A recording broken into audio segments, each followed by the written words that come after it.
사랑과 은혜가 풍성하신 아버지 하나님, 지난밤도 주님의 날개의 그늘 아래에서 저희를 눈동자와 같이 보호하여 주시고 축복의 새날 새 아침을 열어주심에 감사를 드립니다. 하루의 첫 시간을 구별하여 주님 앞에 나온 심령마다 은혜의 말씀과 성령의 위로로 채워주시고 간절히 구하는 기도의 제목들마다 아름답게 응답하여 주시옵소서.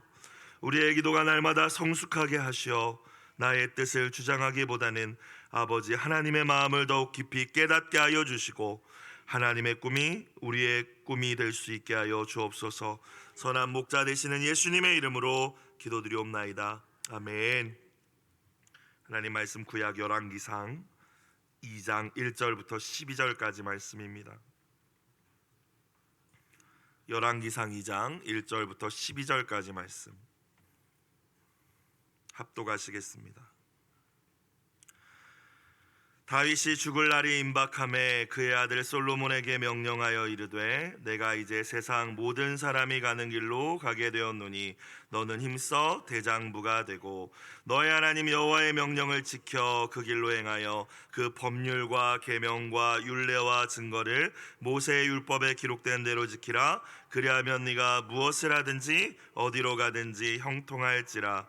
여호와께서 내 일에 대하여 말씀하시기를 만일 너의 자손들이 그들의 길을 삼가 마음을 다하고 성품을 다하여 진실이 내 앞에서 행하면 이스라엘 왕위에 오를 사람이 너에게서 끊어지지 아니하리라 하신 말씀을 확실히 이루게 하시리라. 스루야의 아들 요압이 내게 행한 일 곧 이스라엘 군대의 두 사령관 네레 아들 아브넬과 이에델의 아들 아마사에게 행한 일을 네가 알거니와 그가 그들을 죽여 태평 시대의 전쟁의 피를 흘리고 전쟁의 피를 자기의 허리에 띤 띠와 발에 신은 신에 묻혔으니 너의 지혜대로 행하여 그의 백발이 평안히 소홀에 내려가지 못하게 하라. 마땅히 길르앗 바르실레의 아들들에게 은총을 베풀어 그들이 너의 상에서 먹는 자 중에 참여하게 하라. 내가 너의 형 압살롬의 낫을 피하여 도망할 때에 그들이 내게 나왔느니라. 바울임 베냐민 사람 게라의 아들 시므이가 너와 함께 있나니 그는 내가 마하나임으로 갈 때에 악독한 말로 나를 저주하였느니라. 그러나 그가 요단에 내려와서 나를 영접함으로 내가 여호와를 두고 맹세하여 이르기를 내가 칼로 너를 죽이지 아니하리라 하였노라. 그러나 그를 무죄한 자로 여기지 말지어다. 너는 지혜 있는 사람이므로 그에게 행할 일을 알지니 그의 백발이 피 가운데 스올에 내려가게 하라. 다윗이 그의 조상들과 함께 누워 다윗성에 장사되니 다윗이 이스라엘 왕이 된 지 40년이라. 헤브론에서 7년 동안 다스렸고 예루살렘에서 33년 동안 다스렸더라. 솔로몬이 그의 아버지 다윗의 왕위에 앉으니 그의 나라가 심히 견고하니라. 아멘. 오늘 매일 성경 제목을 보니까 다윗의 유언과 죽음이라고 되어 있죠. 유언은 여러분도 잘 아시다시피 죽음에 이르기 직전에 남기는 말을 의미하죠. 인생의 가장 마지막 순간에 사랑하는 이들에게 남기는 가장 중요한 말이라고 할 수 있겠습니까? 말씀을 준비하면서 만약 오늘 이 다윗의 자리에 제가 있었다면 저는 저의 자녀와 사랑하는 이들에게 어떤 말을 남길까 생각해 봤어요. 여러분은 어떤 이야기를 남겨주시기 원하십니까? 오늘 말씀을 보니까 죽음을 앞둔 다윗이 이제 자신의 뒤를 이어 왕이 된 솔로몬에게 두 가지 내용의 유언을 남기고 있음을 우리는 볼 수 있습니다. 첫 번째는 무엇입니까?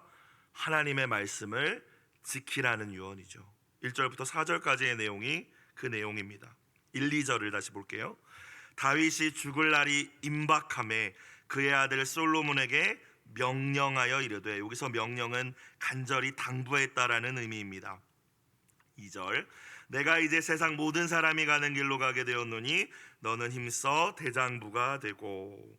내가 이제 세상 모든 사람이 가는 길, 세상 모든 사람이 가는 길이 무슨 길일까요? 원어적인 의미는 나는 모든 땅에 속한 자들이 가는 길로 가고 있다라는 표현이거든요.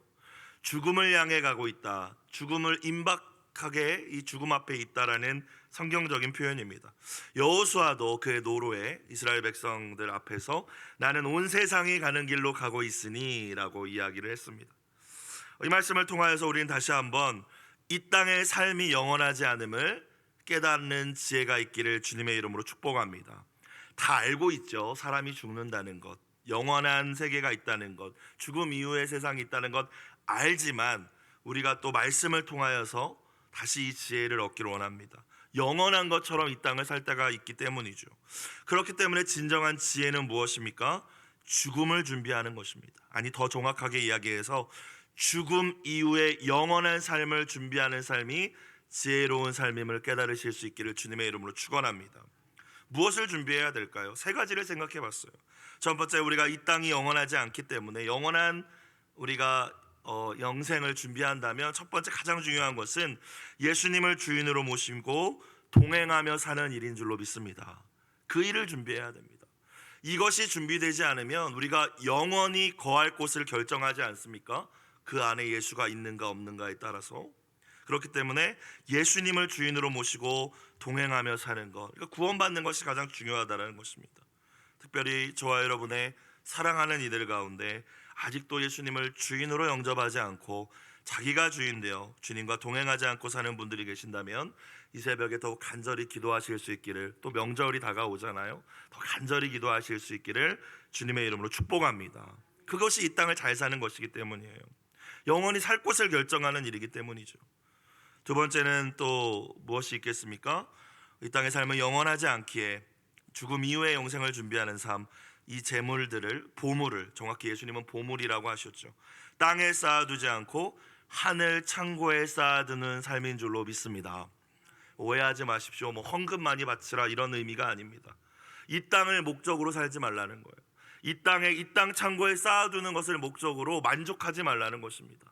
하나님의 나라와 의를 위하여 연약한 이들을 돕고 교회를 세우는 일에 나의 보물, 물질뿐만이 아니라 하나님이 맡겨주신 모든 것들을 사용하는 삶, 그것이 무엇을 결정할까요? 하나님 나라의 상급을 결정하게 될 줄로 믿습니다. 그것이 지혜로운 삶이에요. 한 가지를 더 생각한다면 우리 모두에게 주신 사명이 있지 않겠습니까? 우리 증인의 사명을 저와 여러분에게 주님이 주셨는데 그 사명을 충성스럽게 감당하며 천국 상급을 준비하는 것, 그것이 영원하지 않은 이 땅에 있는 모든 사람들이 가는 그 죽음의 길 앞에서 지혜롭게 이후의 영생을 준비하는 삶임을 깨달으실 수 있기를 주님의 이름으로 축원합니다. 다시 한번 말씀 앞에서 우리의 삶의 방향을 점검해 봐야 돼요. 주님, 지난 주일 말씀처럼 우리가 다 주님을 영접했지만 주님과 동행하며 살고 있는가? 두 번째는 정말 나의 보물들을 하늘 창고에 쌓아두며 살고 있는가? 그리고 마지막으로 난 정말 천국 상급을 생각하면서 충성스럽게 살고 있는가? 자, 다윗이 무엇이라고 이야기합니까? 모든 사람이 가는 길로 가게 되었노니 솔로몬에게 너는 힘써 대장부가 되라고 이야기합니다. 다른 표현으로 바꾸자면 강하고 담대하라, 남자답게 용기를 내어라, 이런 의미입니다. 성경학자들이 이야기하기를 솔로몬이 비교적 어린 나이에 왕위에 즉위했다라고 이야기합니다.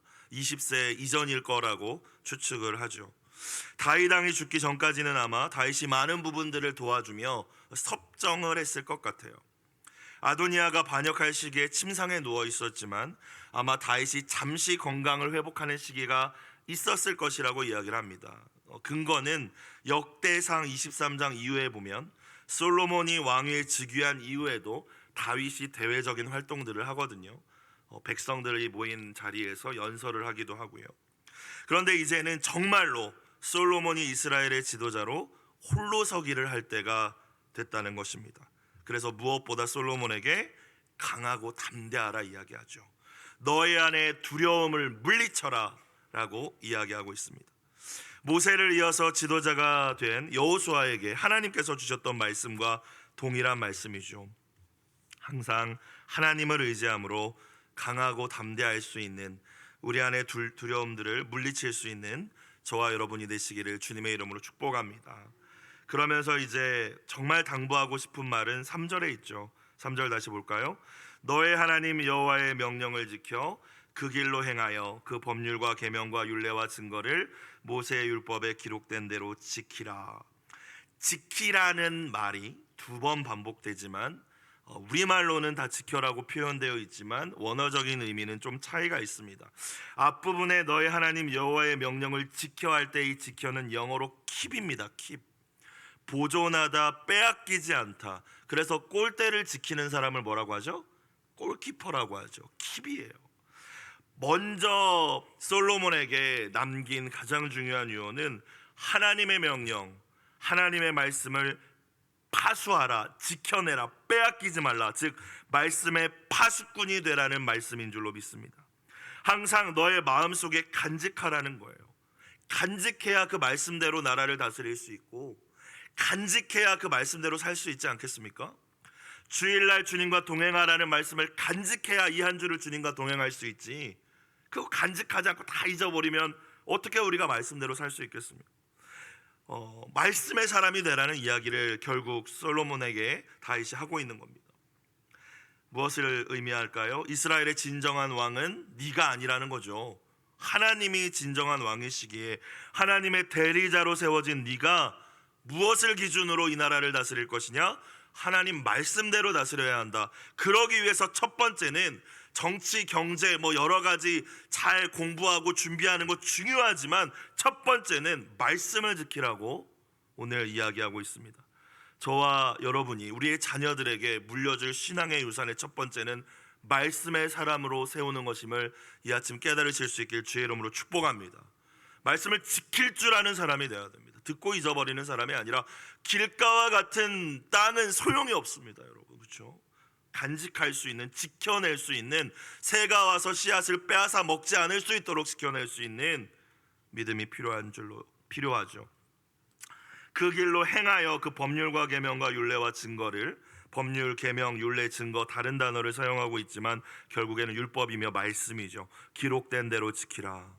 말씀을 지켜내고 두 번째 행하여 지키라, 순종하라라는 말씀입니다. 말씀의 파수꾼이 되어서 그 말씀대로 살아갈 때에 어떻게 될 것이다? 3절 후반부, 그리하면 네가 무엇을 하든지 어디로 가든지 뭐 할 거래요? 형통할지라. 형통의 비결을 이야기하고 있습니다. 여러분, 사전을 찾아보면요, 형통이라고 하면 모든 일이 뜻하는 대로 잘됨이라고 나와 있어요. 그리고 거기서 뜻하는 대로라는 것은 내 뜻이겠죠. 그런데 이것은 세상이 이야기하는 형통이고요, 히브리어 원어로 이 형통이라는 단어 타스킬은 지혜롭게 되는 것을 의미합니다. 그래서 우리가 이 땅 가운데 살 때에 지혜롭게 살기 위해서는, 또 다윗이 이 솔로몬에게 기대하는 것처럼 지혜로운 왕이 되기 위해서는 첫 번째로 하나님의 말씀의 파수꾼이 되어 그 말씀대로 행하는 삶을 살아낼 때에 형통하게, 즉 지혜롭게 될 줄로 믿습니다. 그런데 다시 한번 생각해 보면 이 지혜라는 것은 세상 지혜 아니잖아요. 하나님의 지혜, 결국 하나님의 뜻입니다. 그러니까 하나님의 뜻을 나를 통해서 이루어지는 삶이 성경이 이야기하는 형통임을 이 아침 깨달으실 수 있기를 주의 이름으로 축원합니다. 그래서 요셉의 삶이 형통한 삶이라고 이야기하는 거죠. 세상 기준으로 보면 어떻게 형통한 삶입니까? 어렸을 때 사랑하는 엄마가 먼저 돌아가시고 형들한테 그렇게 고생하다가 노예로 팔려갔다가 순결함 지키다가 감옥에 갇힌 삶이 어떻게 형통하다라고 이야기할 수 있겠어요? 그런데 그가 하나님의 뜻 가운데서, 하나님의 지혜 가운데서 말씀의 파수꾼이 되어 순종하며 살았기 때문에 성경은 그를 가리켜 형통한 인생이다라고 이야기하는 거죠. 사랑하는 저와 여러분과 우리의 자녀들이 고생 안 하고 사는 것을 기대하기보다는 하나님과 동행하며 하나님의 지혜를 가지고 하나님의 뜻을 이루는 형통한 인생들이 다 되기를 주의 이름으로 축원합니다. 그러기 위해서는 말씀의 사람으로 세워야 된다는 거죠. 4절, 여호와께서 내 일에 대하여 말씀하시기를 나단에게 들었던 이야기를 전해주는 겁니다. 만일 너의 자손들이, 그러니까 다윗을 이어 이제 왕위에 오를 다윗의 후손들이 그들의 길을 삼가 마음을 다하고 성품을 다하여 진실이 내 앞에서 행하면 이스라엘 왕위에 오를 사람이 너에게서 끊어지지 아니하리라 하신 말씀을 확실히 이루게 하시리라. 말씀의 사람이 되면서 한 가지 다시 한번 당부하고 있는 것입니다. 역사적으로 우리는 이 말씀이 지키지 않았기 때문에, 이 언약을 지키지 않았기 때문에 다윗 왕조가 결국에 바벨론에게 멸망함으로 끊어졌다는 것을 알 수 있죠. 무엇을 이야기합니까? 그들의 길을 삼가야 된다고 했어요. 삼가다. 어떻게 살아야 할지, 어떤 왕이 되어야 할지, 그러니까 내가 어떤 사람이 되어야 할지예요. 쉽게 얘기하면 어떤 존재가 되어야 할지를 자세히 정신 차리고 주의하여 고민하라는 겁니다. 여러분, 전에도 한번 말씀드렸던 것 같은데 이 세대의 가장 큰 문제는 우리의 자녀들이 생각하지 않는다는 거예요. 항상 들여다보는 것들이 넘쳐나기 때문에 생각할 힘을 빼앗아갑니다. 멈추어 서서 텍스트를, 말씀을 또는 책을 읽으면서 무언가를 생각할 힘이 너무나도 연약해요. 그런데 하나님의 뜻대로 살기 위해서 첫 번째가 뭐예요? 길을 삼갈 줄 알아야 돼요. 내가 잘 가고 있나? 이렇게 사는 게 하나님 뜻대로 사는 거 맞나? 이게 길을 삼가는 것입니다. 두 번째는 무엇입니까? 그렇게 자기 점검, 자기 영적 점검, 자기 삶을 점검하고 마음을 다하고 성품을 다하여 진실이 내 앞에서 행하라고 말씀하시죠. 코람데오입니다.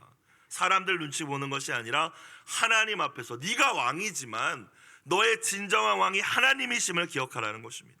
그렇게 될 때에 이 왕위가 견고히 끝까지 이어지게 될 것이다 라고 이야기를 하고 있죠. 사랑하는 여러분, 오늘 다윗이 정말 사랑하는 솔로몬에게 유언하고 있는데, 가장 중요한 이야기를 하고 있는데 무엇을 이야기하고 있습니까? 야, 너 정치할 때 이렇게 해야 돼. 야, 경제는 이렇게 해야 돼. 이런 이야기 하나도 하고 있지 않아요. 무엇을 이야기하고 있어요? 너 말씀의 사람이 돼야 돼 라고 이야기하고 있습니다. 말씀의 사람이 되는 길, 시편의 가장 첫 번째 책이 무엇이라고 이야기합니까? 주야로 그 말씀을 즐거워하며 묵상하는 자 복 있는 자라고 말씀하고 계심을 다시 한번 기억하는 이 아침이 되길 주의 이름으로 축복합니다. 말씀의 사람이 되는 것, 돌아봐야 돼요. 나와 또 나의 자녀와 내 사랑하는 사람들이 말씀의 파수꾼으로 살고 있는가? 주일날 들었던 말씀, 매일 큐티하는 말씀 지켜내고 있는가? 많은 말씀이 아닐지라도 한 구절의 말씀의 제목이라도 기억하며 말씀대로 살아내려고 내가 애쓰고 있는가? 오늘 그 말씀을 하고 계시는 것이지 않습니까? 그럴 때 저와 여러분과 우리의 자녀들을 통하여 형통한, 즉 하나님의 뜻이 이루어지는 귀한 삶이 될 줄로 믿습니다. 다윗의 유언의 두 번째는 어떤 내용이에요? 하나님의 나라의 공의를 세우기 위하여서 선은 보상하고 악은 처벌하라 라는 내용이죠. 5절부터 9절까지의 내용인데요, 첫 번째 처리해야 될 대상은 스루야의 아들 요압입니다. 5절 6절을 다시 보겠습니다. 스루야의 아들 요압이 내게 행한 일, 곧 이스라엘의 군대의 두 사령관 넬의 아들 아브넬과 예델의 아들 아마사에게 행한 일을 너가 알거니와 그가 그들을 죽여 태평시대의 전쟁의 피를 흘리고 너의 지혜들 전쟁의 피를 흘리고 전쟁의 피를 자기의 허리에 띤 띠와 발에 신은 신에 묻혔으니 6절 너의 지혜대로 행하여 그의 백발이 평안히 수월에 내려가지 못하게 하라. 공의대로 심판하라는 이야기겠죠. 처형하라는 이야기입니다. 5절에 스루야의 아들 요압이라고 소개를 하고 있는데 다윗에게는 조카입니다. 스루야는 다윗의 이복 누이였어요. 그리고 다윗과 함께 산전수전을 다 겪은 인물이고, 다윗이 이스라엘의 왕이 된 이후에는 이스라엘 군대의 총지휘관, 국방부 장관이 요압이었습니다. 수많은 전쟁을 치렀고 다윗에게 수많은 승리를 안겨주었어요. 그래서 전쟁의 피를 그의 허리띠와 신발에 묻히는 것은 그럴 수밖에 없었던 일이었습니다. 그런데 지금 다윗은 그 이야기를 하고 있지 않죠. 전쟁 가운데 흘린 피에 대해서 이야기를 하는 것이 아닙니다. 다윗이 정치적인 화합을 도모하고자 한 경우가 있었어요. 전쟁이 아니라 용납과 용서와 화합을 통해서 평화롭게 무언가를 진행하려고 할 때 이 요압이 자기 생각대로, 자기 야망대로, 또 자기 개인적인 복수심으로 이 다윗 왕의 명령을 어기고 자기 뜻대로 해결하려고 했다는 것입니다. 이 요압에 대해서 가장 잘 표현하는 표현이 무엇입니까? 열심은 있지만 충성되지 않은 사람이에요. 여러분, 이런 사람이 진짜 힘든 사람입니다. 차라리 열심도 없으면 난데 열심은 있는데 충성이 없는 사람이 가장 힘든 사람이죠. 요압이 그랬다라는 거예요. 다윗에게 진짜 까다로운 사람입니다. 거기다 친인척이고 또 산전수전 함께 하다 보니까 다윗으로서는 여러 가지 정치적 이해관계와 상황 때문에 공의대로 어떻게 처리할 수가 없었던 거예요. 이 요압이 했던 두 가지 대표적인 일들에 대해서 다윗이 이야기를 하죠. 첫 번째는 아브넬을 죽인 일이었습니다. 아브넬이 누굽니까? 사울과 요나단이 블레셋과의 전투에서 죽은 이후에 사울의 이스라엘이 완전히 끝나버린 게 아니라 사울의 아들 이스보셋이 잠시 왕위에 오르고 그때의 군대 장관이 이스보셋의 군대 장관이 아브넬입니다. 전쟁이 길어졌어요. 다윗은 헤브론에서 유다 지파만의 왕으로 이제 시간을 보내고 있었습니다. 그러다가 여차여차 여러 가지 사건들 가운데 이 아브넬이 화친을 청합니다. 항복하겠다고 했어요. 이스라엘을 사울의 왕국을 다윗에게 넘겨주겠다라고 이야기해서 다윗이 이 아브넬을 초청하여서 잔치를 벌이고 언약을 맺고 평안히 보내는데 요압이 이거를 알고 뒤를 쫓아가서 그를 살해하죠.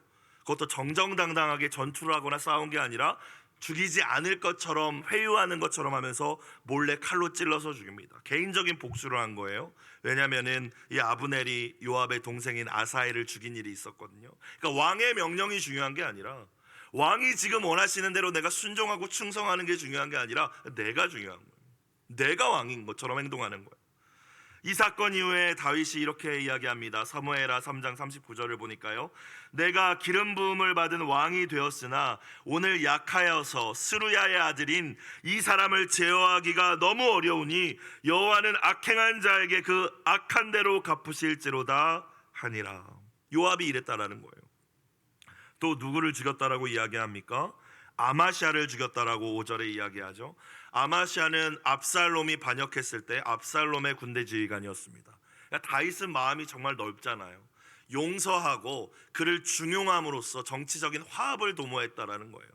이 더 이상 내란이 일어나지 않기를 원했다라는 거예요. 그게 왕의 마음이었어요. 그게 지도자의 마음이었는데 요압은 또 인사하는 척을 하면서 이 아마시아를 칼로 찔러 죽여버립니다. 아마 이때에는 군대 장관 지휘가 빼앗길까에 대한 염려도 있을 거고 자기 스스로 자기 뜻을 이루어야겠다는 생각으로 행한 일이었어요. 요압에게 중요한 것은 다윗의 명령보다 언제나 자신의 기득권과 지위를 유지하는 것이었고요, 개인의 감정과 복수를 이루는 것이 중요했다라는 거예요. 정정당당히 전쟁과 대결에서 벌어진 일들이 아니라 다윗 왕은 언제나 화해하려고 했을 때마다 은밀히 벌어진 이 일에 대해서 다윗이 솔로몬에게 너는 그를 공의대로 심판하라고 이야기하고 요청하고 있는 것입니다.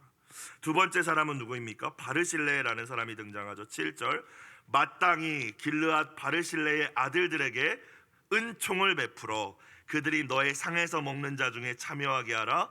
그들의 인생을 책임지라는 얘기입니다. 내가 너의 형 압살롬의 낯을 피하여 도망할 때 그들이 내게 나왔느니라. 요압의 경우는 그의 은밀한 죄악들과 그가 왕의 명령과 질서를 어긴 것에 대해 처벌하라라고 이야기했고요, 바르실레는 은총을 베풀어 주라라고 이야기합니다. 왜 그렇습니까? 다윗이 가장 비참하고 힘이 들 때, 아들에게 쫓겨가지고 아들의 반역으로 인하여서 압살롬의 반역 때에 도망길에 피난길에 오를 때에 사실 뭘 기대하고 이 다윗을 섬긴 것이 아니었습니다. 바르실레는 어떠한 보상도 바라지 않고 생명을 걸고 다윗과 다윗의 추종자들에게 먹을 것들과 필요한 것들을 챙겨줬어요. 생명을 걸고 한 일입니다. 압살롬이 나중에라도 알게 되면 멸족할 수 있는 그런 위험을 감수한 것이지 않겠습니까? 이후에 압살롬의 반역이 진압되고 다윗이 환궁할 때에 이 바르실레를 만나서 그의 후손들을 보살피겠다고 약속했습니다. 그리고 다윗이 이제 그걸 기억하고 너도 내가 약속한 것을 지켜달라고 부탁하고 있어요. 여러분, 바르실레를 보면서 저와 여러분이 바르실레와 같은 사람이 되길 주의 이름으로 축원합니다. 은혜는 물의 색이고 원수는 돌의 색인데요, 그렇죠? 우리에게 선을 베풀어 준 사람들에 대하여 저와 여러분은 어떤 마음과 태도를 가지고 계십니까? 다윗처럼 하나님의 은혜에 감사할 뿐만이 아니라 정말 내가 힘들고 어려울 때 나의 힘이 되어 주었던 동역자들의 은혜를 기억하고 보답할 줄 아는 것이 하나님의 사람의 마땅한 태도임을 기억하실 수 있기를 주의 이름으로 축원합니다. 세 번째는 심의입니다. 바르실레와는 정반대의 사람이에요. 다윗이 가장 비참하고 힘이 든 그때에 다윗을 저주했죠.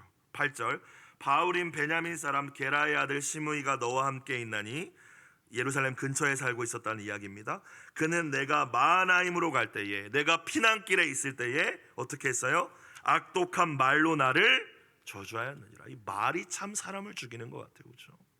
내가 진짜 힘들 때 위로의 말 한마디가 나를 살리기도 하고요, 정말 힘들 때 정말 화살 같은 말, 칼날 같은 비수와 같은 말이 평생의 상처가 되기도 하지 않습니까? 사무엘하 16장 7절에 보니까요, 이렇게 저주하고 있더라고요. 다윗이 피난길에 이제 터벅터벅 걷고 걸어가는 다윗을 향하여서 영영 떠나버려라, 이 피비린내 나는 살인마야, 불안당 같은 자야. 네가 사울의 집안 사람 다 죽이고 그의 나라를 차지했으니까 주님께서 그 핏값을 너에게 갚으신 것이다. 주님께서 이 나라를 네 아들 압살롬의 손에 넘겨주셨다. 이 형벌은 너 같은 살인자가 마땅히 받아야 할 재앙이다 라고 저주했어요.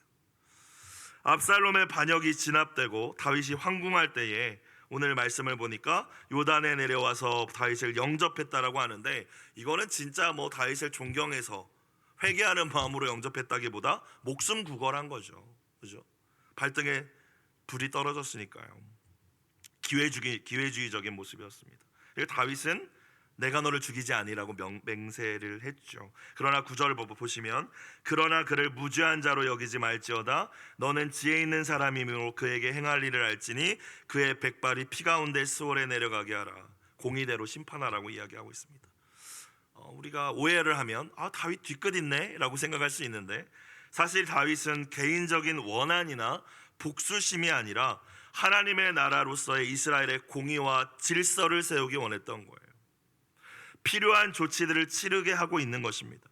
하나님의 대리자요 권위자인 왕을 모욕하고 저주한 행위는 결코 용서받을 수 없는 일이기 때문입니다. 솔로몬이 또한 왕국을 견고히 세워가기 위해서 이 시므이와 같은 사람들, 겉과 속이 다르고 기회주의적이고 반역의 가능성이 있는 인물들을 처리해야 될 필요가 있다라고 다윗은 생각했던 것이죠. 이 말씀들을 통하여 저희는 세 가지를 특별히 생각해 볼 수 있을 것 같습니다. 첫 번째는 하나님은 공의로우신 분이라는 거예요. 여러분, 사랑하는 여러분, 하나님의 때에 하나님께서 그 공의대로 반드시 심판하시는 분이심을 기억하실 수 있길 주의 이름으로 축원합니다. 그래서 당장 형통해 보이는 악인들 때문에 불평하거나 원망하지 말아야 될 줄로 믿습니다. 하나님 다스리신다는 거예요. 하나님이 갚아주시는 게 더 무서운 것이지 않겠습니까? 두 번째, 우리의 공동체가 또한 하나님 나라의 공동체가 되기를 원한다면 선한 일을 격려하고 칭찬하는 일, 그리고 죄와 불의를 묵과하지 않아야 된다는 것입니다. 그냥 덮어주는 게 결코 진정한 사랑이 아니라는 거예요. 공의가 함께 가는 사랑이 하나님 나라의 공동체가 아름답게 균형을 맞춰서 세워져 가야 할 때 필요한 일이라는 것이죠. 마지막으로는 나는 어떤 인물인지 좀 생각해 보셨으면 좋겠어요. 여러분은 요압과 같습니까? 아니면 바르실레와 같으십니까? 시므이와 같으십니까? 바르실레와 같이 선을 행하여 섬기고 베풀 줄 아는 인물들이 다 되시기를 주의 이름으로 축복합니다. 10절 12절 말씀이 마무리되고 있습니다. 다윗이 그의 조상들과 함께 누워 다윗성에 장사되니 다윗이 이스라엘 왕이 된 지 40년이라 헤브론에서 7년 동안 다스렸고 예루살렘에서 33년 동안 다스렸더라. 솔로몬이 그의 아버지 다윗의 왕위에 앉으니 그의 나라가 심히 견고하니라. 아멘. 우리가 우리의 자녀들에게 남겨줄 것은 무엇보다 믿음의 유산임을 믿습니다. 그리고 믿음의 유산을 남겨줄 때에 하나님께서 그 모든 것을 더하시고 우리 자녀들의 삶을 견고하게 하실 줄로 믿습니다. 솔로몬이 다스리는 이스라엘이 견고할 수 있었던 것은 첫 번째는 하나님의 은혜였고, 두 번째는 그의 아버지 다윗이 기초를 견고하게 세웠던 것이죠. 그가 말씀의 파수꾼이 되어서 말씀을 행하는 자가 되어서 그 나라의 기초를, 하나님 제사장 나라의 기초를 세워나갔던 것입니다. 저와 여러분의 사명이 이 다윗이 했던 일임을, 다윗처럼 우리 자녀들이 살아갈 이 터전 가운데 이 신앙의 기초를 세워주는 일임을 깨닫는 이 아침이 되시기를 주님의 이름으로 다시 한번 부탁드립니다. 그래서 공동체 기도 제목을 보시면, 하나님의 말씀으로 저의 삶을 거룩하게, 공동체를 정의롭게 지켜내게 하소서. 이 기도 제목이 오늘 한날 저와 여러분의 기도 제목이 되기를 축원합니다. 기도드리겠습니다. 사랑과 은혜가 풍성하신 하나님 아버지, 언제나 주님의 말씀을 등불 삼고 그 말씀을 따라 곧고 바른 길을 걸어가게 하여 주옵소서. 또 우리의 자녀들도 순종의 길이 형통한 길임을 알게 하시고 마음과 정성을 다하여 하나님의 말씀을 따르는 우리의 다음 세대가 되게 하여 주시옵소서. 다윗과 같이 주님이 맡겨주신 모든 역사들 힘을 다하여 마치고 믿음의 유산을 남겨줄 수 있는 저희들이 되게 하여 주옵소서. 예수님의 이름으로 기도드리옵나이다. 아멘. 주기도문 드립니다. 하늘에 계신 우리 아버지, 아버지의 이름을 거룩하게 하시며 아버지의 나라가 오게 하시며 아버지의 뜻이 하늘에서와 같이 땅에서도 이루어지게 하소서. 오늘 우리에게 일용할 양식을 주시고 우리가 우리에게 잘못한 사람을 용서하여 준 것 같이 우리 죄를 용서하여 주시고 우리를 시험에 빠지지 않게 하시고 악에서 구하소서. 나라와 권능과 영광이 영원히 아버지의 것입니다. 아멘.